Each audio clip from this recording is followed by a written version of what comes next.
Hello বন্ধুরা, সীমাস ব্লগের একটা নতুন ভিডিওতে তোমাদের সবাইকে স্বাগত। আশা করি তোমরা ভালো আছো। তো বন্ধুরা, আজকে আমি তোমাদের সঙ্গে শেয়ার করতে চলেছি আলু কাবলি মাখা। আমি একদম ঘরোয়া পদ্ধতিতে আমার কাছে যা যা উপকরণ ছিল আমি সেই সমস্ত দিয়ে নিজের মতো করে আমি আলু কাবলি রেসিপি বানাচ্ছি। তো বন্ধুরা, তোমাদের কেমন লাগে অবশ্যই তোমরা জানিও, আর অবশ্যই তোমরা এটা এইভাবে বানিয়ে দেখো, আশা করি খুব ভালো লাগবে। তো দেখো, আমি এখানে কিছু মুগ কড়াই ভিজিয়ে রেখেছিলাম, আমি কিছু বাদাম ভিজিয়ে রেখেছিলাম, আর এখানে দেখো নিয়েছি টমেটো কুচি, আমি নিয়েছি শসা কুচি, আর আলু সিদ্ধ করে নিয়েছি, বিনসগুলো সিদ্ধ করে নিয়েছি, গাজর কুচি নিয়েছি, ধনেপাতা কুচি নিয়েছি, কাঁচা লঙ্কা কুচি নিয়েছি, আর একটু পাতিলেবু নিয়েছি। দেখো, কুকারেই আমি সিদ্ধ করেছিলাম আলু আর ওই যে ছোলা মটর আর একটু বিনস আমি কুকারের মধ্যে সিদ্ধ করে নিয়েছিলাম। তো দেখো, আমি এগুলো আলুগুলো টুকরো টুকরো করে নিয়েছি। আর দেখো, আমি এখানে একটু তেঁতুলের রস নিয়েছি, মানে পাকা তেঁতুল থেকে আমি জুসটা বের করেছি একটু টকটক ভাব আনার জন্য। কি জিভে জল আসছে এখনই, তাই না? এটা দিলে কিন্তু একদম টেস্টটা পাল্টে যাবে। আর দেখো, এইটা হচ্ছে একটা গুরুত্বপূর্ণ মশলা। দেখো, এইখানে রয়েছে শুকনো লঙ্কা, আর আমি কিছু গুঁড়ো মশলা অ্যাড করেছি, এটাই আমি একটুখানি আর কি ফ্রাই করে নিয়েছি। দেখো, এগুলোকে ভালো করে মাখিয়ে ওর মধ্যে মিশিয়ে দিতে হবে, তাহলে খুব সুন্দর লাগবে খেতে।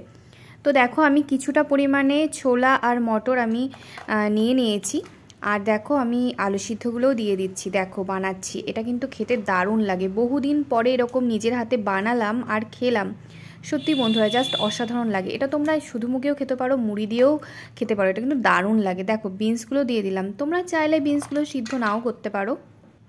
এরপরে আমি গাজর কুচি দিয়েছি, তারপরে আমি যে আমার মুগ কড়াইগুলো ভেজানো ছিল সেইগুলো দিয়েছি। এগুলো আমি আগের দিন ভিজিয়ে রেখেছিলাম বলে গাছ বেরিয়ে গেছে, কল বেরিয়েছে। এরকম কল বেরোনো খেতেই বেশি ভালো লাগে। তো তোমরা চাইলে ছোলাগুলো এরকম কল বের করে নিতে পারো, আমার হাতে সময় ছিল না তাই আমি সিদ্ধ করে নিয়েছি। তো বন্ধুরা, তারপরে দেখো আমি কাঁচা লঙ্কা কুচি আর ধনেপাতা কুচি দিয়ে দিয়েছি, আর যে বাদামগুলো ভিজিয়ে রেখেছিলাম সেই বাদামগুলো আমি দিয়ে দিচ্ছি। তো এরপরে আমি দিচ্ছি শসা কুচি, দেখতেই পাচ্ছ। তো এগুলো আমার সবই ঘরেই ছিল আনা। তো এর আগে একদিন ভেবেছিলাম বানাবো, তো সেদিনকে কোনো একটা কারণের জন্য বানানো হয়নি, তাই জন্য আজকে বানালাম। তারপরে দেখো টমেটো কুচি দিয়ে দিয়েছি, এটা কিন্তু বহুদিন আগে আমি খেয়েছি, খাওয়াই হয় না, আজকে নিজের হাতে বানিয়ে আবার খাচ্ছি, খুব ভালো লাগছে কিন্তু।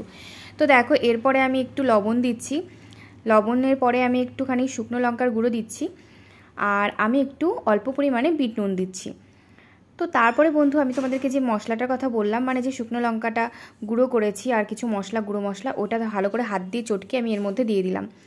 আর যে তেঁতুলের গোলা জলটা, মানে যেটা তেঁতুলের চাটনি বলা যেতে পারে, এটা দিলে একদম যা সুন্দর লাগবে না খেতে, এখনই জিভে জল চলে আসছে।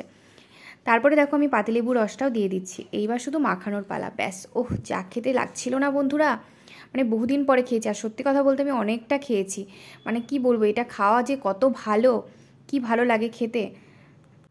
তো বন্ধুরা, তোমরা কে কে এই আলু কাবলি মাখা খেতে ভালোবাসো অবশ্যই কমেন্ট করো। ভালো থেকো, টাটা।